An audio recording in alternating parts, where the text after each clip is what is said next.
Greetings and welcome to my dear Aquarians. This is Ron from Tarot of the Twin Sun. Tarot of the Twin Sun is a division within the Order of the Twin Sun, and we shall focus today on the energy of Aquarius. The fixed axis of Aquarius and Leo essentially shows to the rigid how to transverse the bridge from air to fire. Okay, and it's a fixed energy, so there is a great deal of stubbornness when dealing with others who come into your life. But what can be seen through this is the lesson of pioneers who come and lead something in terms of your life, especially your mind. The structures of your life that may be unorthodox in nature, and for these people to essentially command over them or to ritualize them in such a way so that they can be enlightening for all. Okay. There also is the capacity for them and their inner child to lead or pioneer something in terms of structures of the home, the inner world, coming to light, enlightening that by honoring the devotional aspects which it strives to. Okay, so there's an element of inner perfection, self-realization that is tied to the Aquarius and the opposing Leo axis. Okay, that's the 11th and 5th houses. So we'll go ahead and get started now. We're going to do a bit of an energetic reading for Aquarius in June of 2022.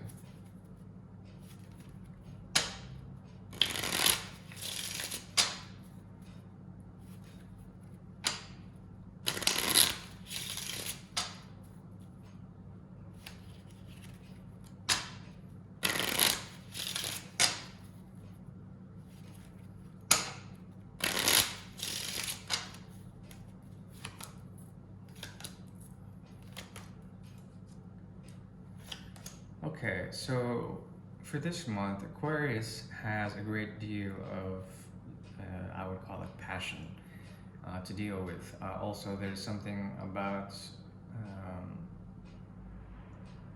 great hunger, and through this hunger, there's a need to satiate that which is missing. Okay, there also is some form of block when it comes to empowerment. In the near future, it will be different. And you will bring forward essentially, I would say it's a way to activate communication with people who are detached, intellectual in nature, and they will see what you have been through, especially when it comes to the experiential, what is hidden there, and also of the tension that needs to be released, the fire that needs to be released. So I see a lot of fire breathing, a lot of an intensity about the mind of Aquarius. Usually Aquarius is, it's within the mental structures or concepts that they deal with that they find most solace in, meaning that their own inner world, when it comes to logos or the practice of the mind, becomes structured by Saturn and tempered by the genius of Uranus. Okay. At the same time, there is a conversion happening here from earth to fire. Some sort of lens emerges, or something vitrified emerges, and there's a way to bring forward modes of light that have been hidden. But I see mostly a lot of, I would say, passion or hidden passion that needs to be expressed.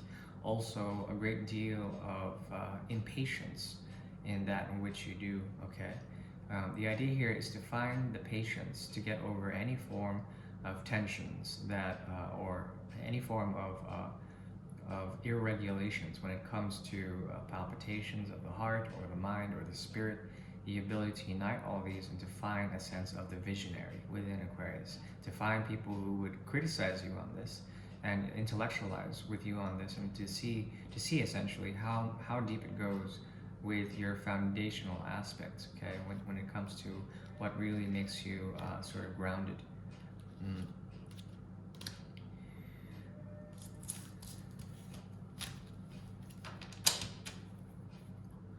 Let's see here.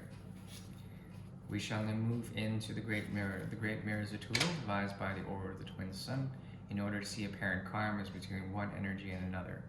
In the particular case of Aquarius, we shall pull forth from the 7th house and see how people, with their actions, produce an effect of an inner world that is untouched, and it's also something that is very much curated and sort of purified in a certain way through enlightenment. We'll see.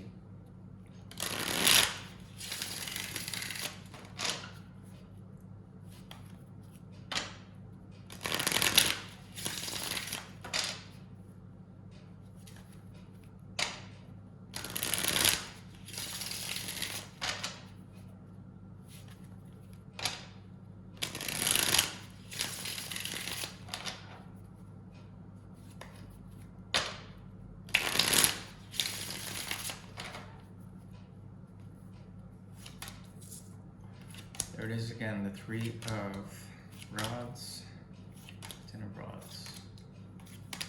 We also have here. Okay, there's something about moving from the 11th to the 3rd houses here. What does that entail? It usually indicates going more from the internet and going back to the everyday in terms of conversations with people that are localized in some sort of way. By doing this, there's an ability to no longer be hanging on to bringing forward what you will.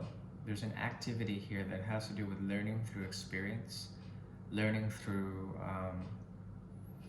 alchemy, or learning through an ability to find what it is you truly adore. Okay. And this requires a great deal of patience. Whomever you're dealing with, it requires a great deal of patience. They have gone through enough. There is a cycle here that has gone through enough repetition in terms of a burnout, to the point where a burden is essentially being lifted. They've gone to an end of a cycle. There is an inner tension in them, and if you are being patient, they are being impatient, and vice versa. There's something about it that has to do with the communion of two people that are both on the path of I would say, thirst and quenching this thirst. Okay.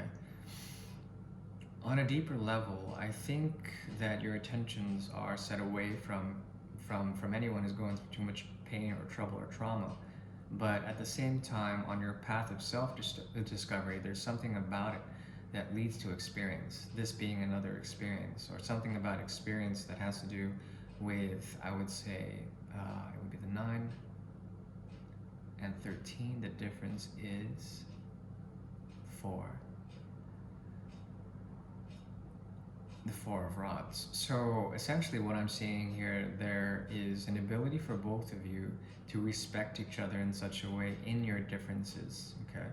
And it has to do with a difference of opinion, a difference of experience, a difference between patience and reaction, okay?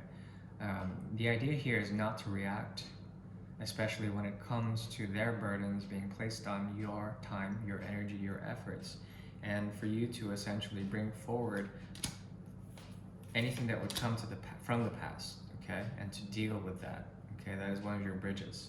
Now, this person is very much concerned with bringing forward a way of tempering their world, no longer being burdened or burnt out by it.